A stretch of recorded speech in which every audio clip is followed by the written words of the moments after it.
Bonjour à toutes et à tous, bienvenue dans ce nouveau tutoriel qui va être consacré au contrôle en MIDI. Aujourd'hui donc comme prévu, je vais vous expliquer rapidement comment utiliser un contrôleur MIDI sur le logiciel Sunlight. Je vais également du coup vous expliquer comment modifier une configuration. Donc aujourd'hui nous allons utiliser l'Akai APC40 qui est très pratique pour contrôler Sunlight puisqu'il dispose de pads, il dispose également de fader et enfin il dispose de potentiomètre. Les pads pourront nous être très utiles pour le déclenchement des scènes, le choix des gobos, etc.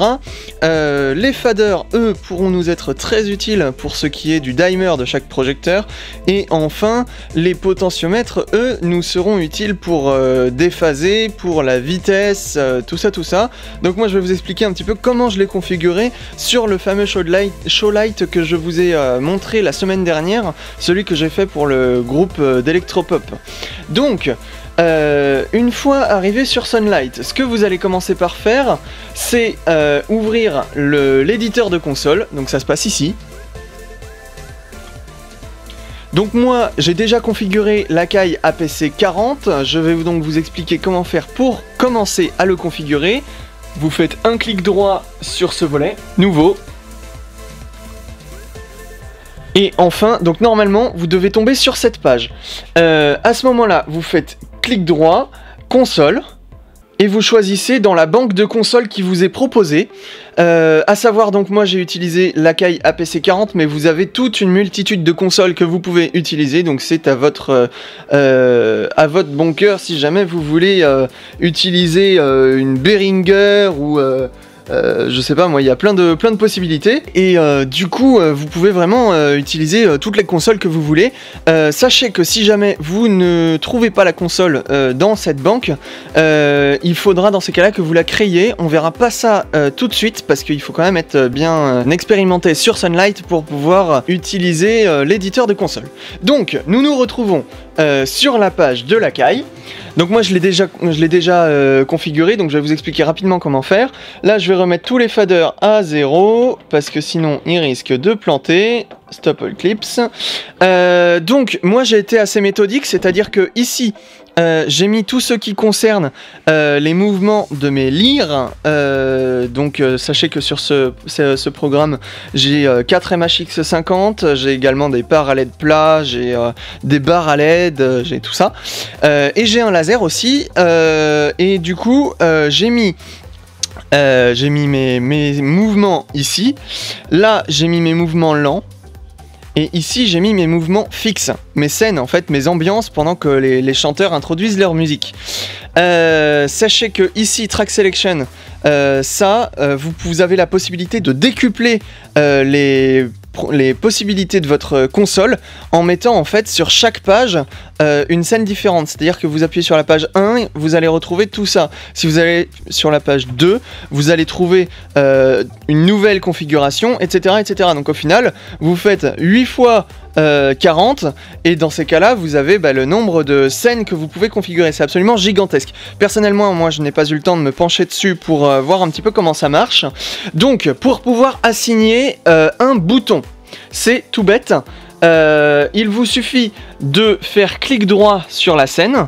Donc je vais faire par exemple clic droit sur cette scène là. Donc Shift plus clic. Et vous faites Link to Console. Et là vous faites activation du bouton. C'est très important de faire activation du bouton et rien d'autre.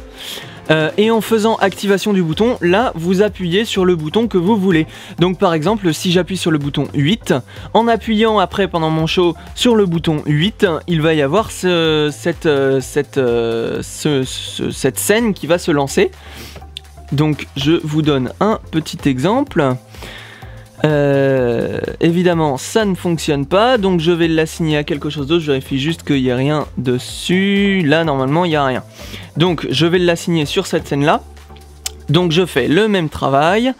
Je vais faire Shift plus clic droit. Je fais Link to Console, activation du bouton, et j'avais dit je crois que c'était celui-ci. Hop. Donc désormais quand j'appuie dessus, normalement il est censé me le prendre. Voilà, c'est magique.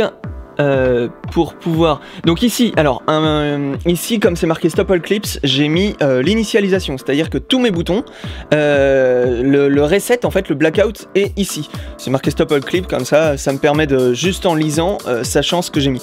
À la base, n'oubliez pas que ça, c'est un contrôleur fait pour contrôler Ableton.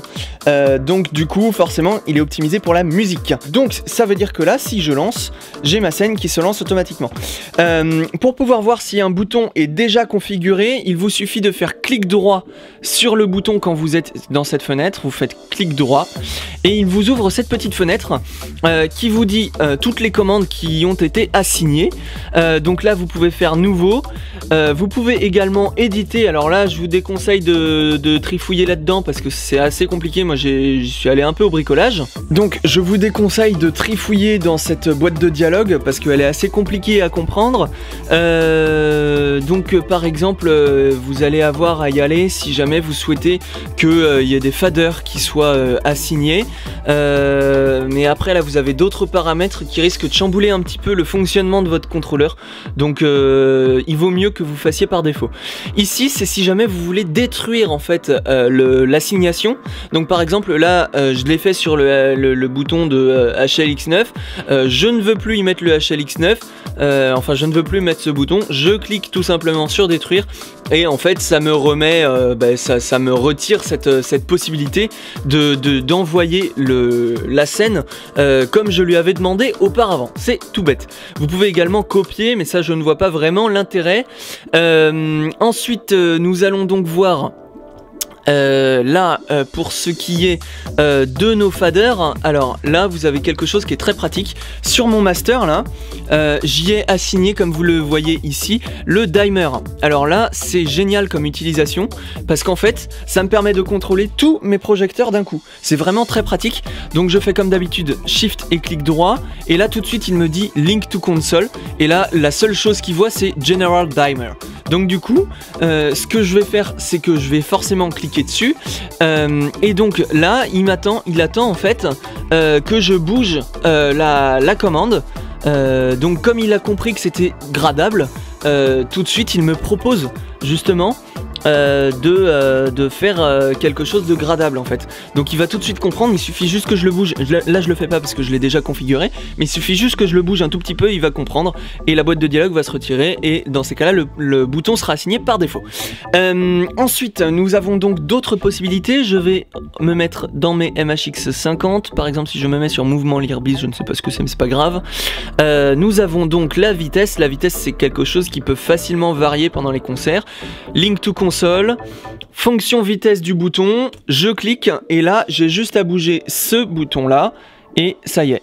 Vous voyez, j'ai eu à quasiment rien faire pour qu'ils comprennent. Et là, regardez, c'est absolument magique. Je vais bouger mon bouton en espérant ne pas vous gêner. Et là, voilà, vitesse. Je peux modifier ma vitesse comme je veux. C'est absolument magique. Donc, je pense que nous avons fait le tour. Pour ce qui est de la console, vous pouvez la trouver facilement d'occasion sur Internet. L'Argus est à 150 € actuellement.